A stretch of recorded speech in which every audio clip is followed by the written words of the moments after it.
کراچی شہر میں فرقہ وارانہ ٹارگٹ کلنگ نے ایک دفعہ پھر سے زور پکڑ لیا۔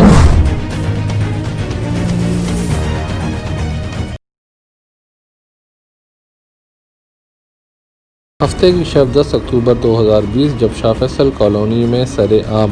مولانا عادل خان کو نامعلوم حملہ آوروں نے اندھا دھند گولیوں کا نشانہ بنایا۔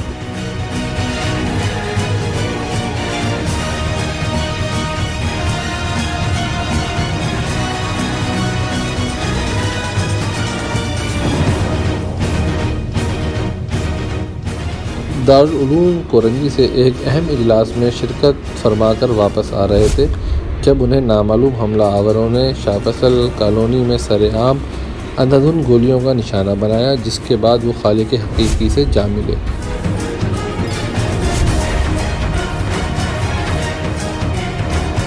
مولانا عادل خان کو حکومت سندھ کی جانب سے مناسب سیکیورٹی بھی فراہم نہیں کی گئی تھی، جس کا مطالبہ ان کی زندگی میں کئی مرتبہ کیا گیا۔ آج ان کی شہادت کے تیسرے روز صدر جاگ کراچی انجینئر عمیر وہاب نے اپنے وفد کے ساتھ Jamia Farooqia phase 2 Hub river road جا کر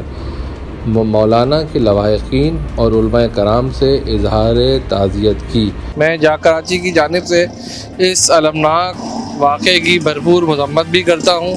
اور لواحقین سے ہمدردی بھی رکھتا ہوں،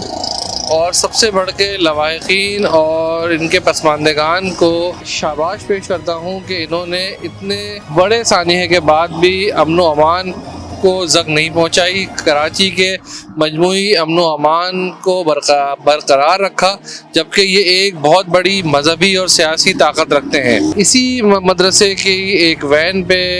گزشتہ سالوں میں بھی ایک بڑا ہولناک حملہ ہوا، جس میں کئی مفتیان کرام کو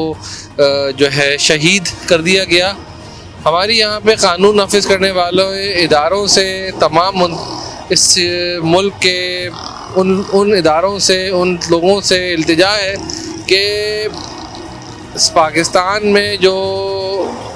غیر ملکی ایجنڈے پہ فرقہ واریت کو فروغ دیا جا رہا ہے، اس سازش کو جلد از جلد بے نقاب کر کے ملزمان کو کیفر کردار تک پہنچایا جائے اور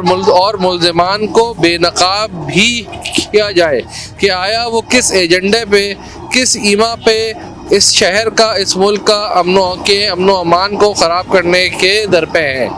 ابھی یہاں مدرسے میں ہماری ملاقات مولانا عادل صاحب کے صاحبزادے مولانا انس سے ہوئی۔ مولانا انس صاحب انتہائی غم رسیدہ تھے، مگر اس کے بعد بھی حوصلہ مند تھے۔ یہاں پہ مستقل علماء کرام کی آمد کا سلسلہ جاری ہے۔ جاگ کراچی نے اپنا فرض سمجھا کہ اس ہولناک سانحے پہ آ کے جامعہ فاروقیہ میں ان مدارس کے بچوں سے، طالب علموں سے، مفتیان کرام سے، علماء کرام سے، جو کہ اس ملک کی اصل اساس ہیں، ان سے، ان کے لواحقین سے افسوس بھی کیا جائے، اور اس واقعے کی جتنی بھی مذمت کی جائے اتنا کم ہے۔ اور ہم چلتے ہیں گورنر عمران اسماعیل کی جانب، جو میڈیا سے خصوصی گفتگو کر رہے ہیں۔ انشاءاللہ ہم بھرپور طریقے سے اس کے اوپر لگے ہوئے ہیں، اس کیس پہ، اس کو ہم چھوڑیں گے نہیں، کیونکہ ہم نے ان ظالموں کو تو ویسے ہی کیفر کردار تک پہنچانا ہے، اور انہوں نے ایک اتنا قیمتی شخص ہم سے چھینا ہے کہ جس کی مثال نہیں دی جا سکتی، جنہوں نے 5 سال امریکہ میں، کیلیفورنیا میں یہ کام کیا، جنہوں نے 10 سال ملیشیا میں کوالالمپور میں رہے، یہ کام کیا۔ ان کی ساری دنیا میں ایک عزت، ایک ساکھ تھی، جو اب ہم میں نہیں رہے، انہوں نے ہم سے چھینا گیا ہے۔ تو انشاءاللہ اس کا بدلہ بھی لیں گے،